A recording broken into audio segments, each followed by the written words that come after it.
talent, and ultimately make your mark on the world. Take it. Life's too short. In terms of how do you do this? Well, I mean, as I said, just take your vision and just try to augment it.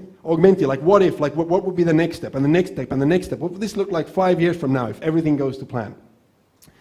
So 2 bullets here. One is try to find, either you create or you disrupt the market that either you hit 1 billion users, or you could hit potentially a $10 billion market. The reason I'm kind of picking these numbers from thin air, but the reason why it's important, and this is mainly for direct-to-consumer businesses, B2B businesses with 1 billion users would be quite ambitious.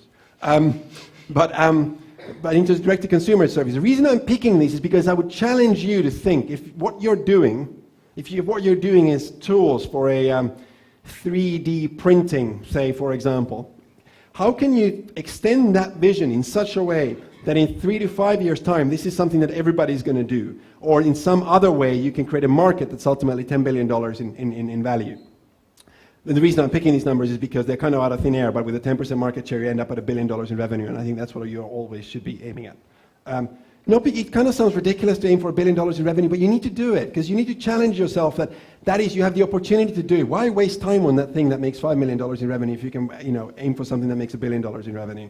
And it's not so much even just the piles of dollars, but it's your impact on the world. It's what you've done, what you can tell your mum when you come back home, who, by the way, mine still doesn't believe I have a real job. So, good luck explaining to your mums. Anyway, so do that, but then also create a step-by-step strategy to get there. Because just saying we're going to be $1 billion is could be a little bit out there. Figure out how can you attack this market first, then that market, and then the total aggregate number is huge, but every individual step makes sense.